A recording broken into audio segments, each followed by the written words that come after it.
അമ്മ മെലിഞ്ഞു പോയിരുന്നോ? അമ്മയുടെ ദേഹം ശോഷിച്ചു പോയിരുന്നുവോ? മലമയീ ശയ്യാച്ച സാംവത്സരി, എന്റെ മലമൂത്രത്തെ അമ്മ കൊല്ലക്കണക്കിന് കാലം ശയ്യയാക്കിയിരുന്നുവോ? ഇന്നത്തെ പാഠപുസ്തകങ്ങൾ ഇതൊന്നും തെരഞ്ഞിട്ട് കാര്യമില്ല.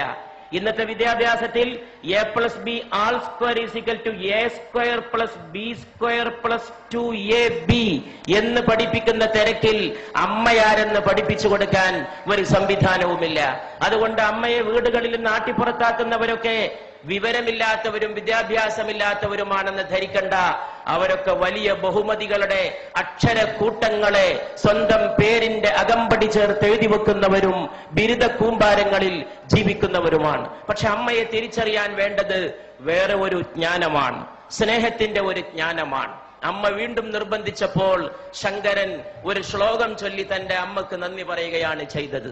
നമസ്തേ നമസ്തേ ജഗന്നാഥ വിഷ്ണു, നമസ്തേ നമസ്തേ ഗദാ ചക്രപാണേ, നമസ്തേ നമസ്തേ പ്രപന്നാർത്തിഹാരിൻ, സമസ്താപരാധം ക്ഷമസ്വാഖിലേശം, മുഖേ ചന്ദ്രഹാസം നഖേ ചന്ദ്രഭാസം, കരേചാരു ചക്രം സുരേഷാഭിവന്ദ്യം, ഭുജംഗേ ശയാനം ഭജേ പത്മനാഭം എന്ന് മകൻ ചൊല്ലുമ്പോ അമ്മയുടെ രണ്ട് കണ്ണിൽ നിന്നും കണ്ണുനീരിന്റെ പ്രവാഹമായിരുന്നു. അങ്ങനെയാണ് ആര്യാമ്പ കണ്ണടച്ചത് എന്ന് ചരിത്രം നമ്മോട് പറയുന്നു. പ്രവാചകൻ മുഹമ്മദ് നബി സല്ലല്ലാഹു അലൈഹി വസല്ലമയുടെ മുമ്പിൽ ചെന്ന് ഒരു ശിഷ്യൻ ചോദിച്ചു, ഞാൻ ആരോടാണ് ഏറ്റവും കൂടുതൽ നന്ദി കാണിക്കേണ്ടത്? ദൈവദൂതനായ മുഹമ്മദ് നബി സല്ലല്ലാഹു അലൈഹി വസല്ലം മറുപടി പറഞ്ഞു, നിന്റെ മാതാവിനോട്. ചോദ്യകർത്താവ് ചോദിച്ചു, പിന്നെ ആരോട്? രണ്ടാമത്തെ ആൾ ആരാണെന്നാണ് ചോദ്യകർത്താവിന് അറിയേണ്ടത്. പക്ഷേ അവിടുന്ന് പറഞ്ഞു, നിന്റെ മാതാവിനോട്. പിന്നെ ആരോട് എന്ന് ചോദിച്ചപ്പോ വീണ്ടും പറഞ്ഞു, നിന്റെ മാതാവിനോട്. നാലാമതും ചോദ്യകർത്താവ് ആവർത്തിച്ചു, ഇനി ആരോടാണ് നന്ദി കാണിക്കേണ്ടത്? അപ്പോൾ പറഞ്ഞു, പിതാവിനോട് എന്ന്. 3 വട്ടം മാതാവും 4ാമത് മാത്രം പിതാവ് പോലും കടന്നു വരുന്ന വ്യാഖ്യാനമില്ലാത്ത, വർണ്ണിക്കാൻ കഴിയാത്ത സുഹൃതത്തിന്റെ പേരാണ് അമ്മ എന്ന് പറയുന്നത്. ഒരു കുഞ്ഞ് ജന്മം പ്രാപിച്ച് കുഞ്ഞിനെ അമ്മ മടിയിലിരുത്തി കുഞ്ഞിന്റെ ചുണ്ടിൽ, നമ്മുടെയൊക്കെ ചുണ്ടിൽ ആദ്യത്തെ ദാഹം വൈദ്യുതി തരംഗം പോലെ ത്രസിക്കുമ്പോൾ, അതൊരു ഇലക്ട്രിക് വേവ് പോലെയാണ് ആദ്യത്തെ ദാഹം.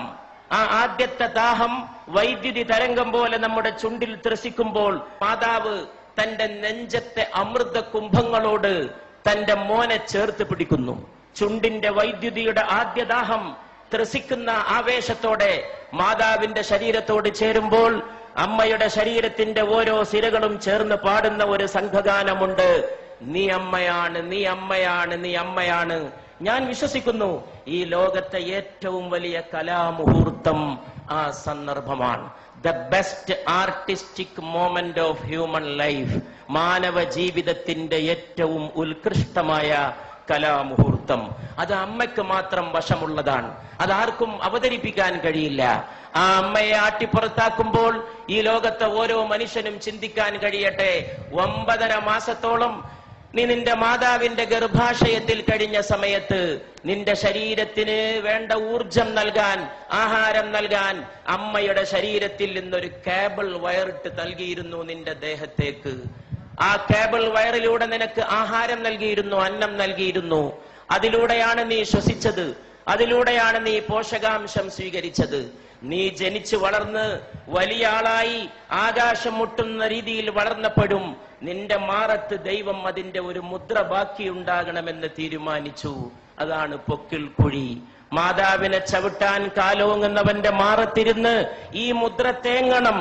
ആ മുദ്ര മരിക്കുന്നവരെ, 9.5 മാസത്തെ ജീവത്യാഗത്തിന്റെ മുദ്ര, മനുഷ്യൻ മരിക്കുന്നവരെ അവന്റെ മാറത്ത് കിടക്കണം എന്ന് സർവേശ്വരൻ തീരുമാനിച്ചിരിക്കുന്നു. അച്ഛന്റെ മുദ്ര പോലും വേണമെങ്കിൽ ശരീരത്തിൽ നിന്ന് മാറ്റിയേക്കാം.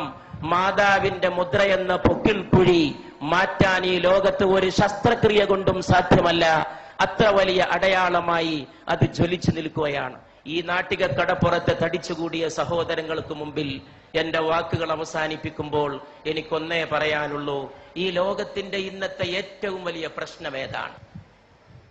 ഒരുപാട് പ്രോജ്വലമായ കലാമുഹൂർത്തങ്ങൾ നമ്മുടെ നാടിന് സമർപ്പിച്ച് ഈ നാടിന്റെ കലാഹൃദയത്തെ ത്രസിപ്പിച്ച മോഹൻലാലിന്റെ സാന്നിധ്യത്തിൽ, സത്യൻ അന്തിക്കാടിനെ പോലെ ഒരു നിമിഷത്തെ സ്നേഹത്തെ ഒരു യുഗത്തേക്ക് പ്രസരിപ്പിച്ച ഒരു തൂലികാകാരന്റെ സാന്നിധ്യത്തിൽ, കേരളത്തിന്റെ ഗ്രാമങ്ങളിൽ മുഴുക്കെ മുഴങ്ങിയ കൈതപ്രത്തിന്റെ സ്നേഹഗാനത്തിന്റെ സാന്നിധ്യത്തിൽ, ഒരുപാട് കുടിലുകളിൽ കഞ്ഞിയില്ലാത്തവന് കഞ്ഞി എത്തിച്ചു കൊടുത്ത് ഒരുപാട് മലയാളികൾക്ക് തൊഴിൽ നൽകിയ, സ്നേഹത്തിന്റെ പുതിയ വ്യാഖ്യാനം തീർത്ത യൂസഫ് അലി സാഹിബിന്റെ സാന്നിധ്യത്തിൽ, ഇവിടെ ഈ മഹാസ്നേഹ സമ്മേളനം സംഘടിപ്പിച്ച, അതിനുവേണ്ടി ത്യാഗം ചെയ്ത എന്റെ പ്രിയ സ്നേഹിതൻ, സ്നേഹത്തിന്റെ പ്രതാപം പോലെ ജ്വലിക്കുന്ന പ്രതാപന്റെ, അദ്ദേഹത്തിന്റെ സുഹൃത്ത് റഷീദിന്റെ, അവരുടെയൊക്കെ സഹപ്രവർത്തകരുടെ സാന്നിധ്യത്തിൽ ഞാൻ ചോദിക്കുന്നു. ഇവിടെ ചോദിക്കേണ്ട ചോദ്യം അതാണെന്ന് വിശ്വസിക്കുകയും അതിന് ഉത്തരം നൽകാൻ ശ്രമിക്കുകയും ചെയ്തുകൊണ്ട്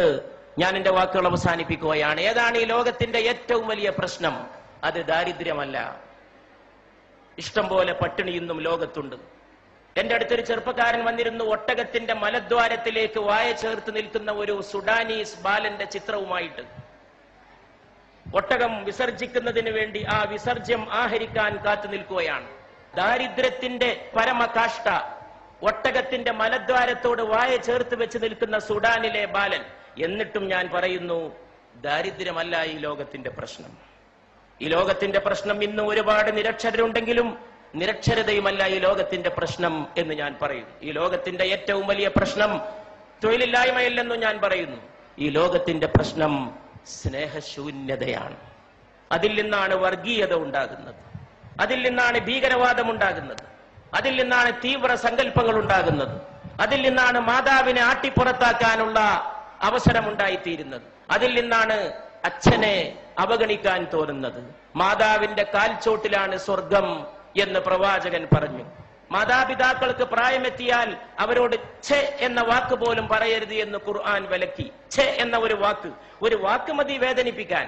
നീ നിന്റെ അച്ഛനെ തൊഴിക്കണമെന്നില്ല, ഒരു വാക്ക് മതി വേദനിപ്പിക്കാൻ.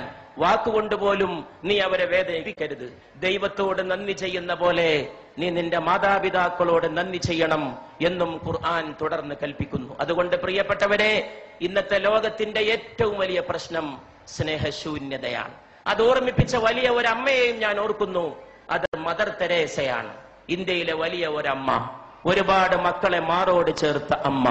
സ്നേഹമെല്ലാം ജയിക്കും, സ്നേഹമെല്ലാം പൊറുക്കും എന്ന് പഠിപ്പിച്ച ആ അമ്മയുടെ പേരിൽ ഈ സ്നേഹ സദസ്, ഇവിടെ കൂടിയ എല്ലാ അമ്മമാരുടെയും പേരിൽ, മോഹൻലാലിന്റെ അമ്മ ഇവിടെ വിളക്ക് കൊളുത്താൻ എത്തിയത് ഒരുപക്ഷെ ഈ മൺതരികൾ നാളെ ഓർത്തേക്കും.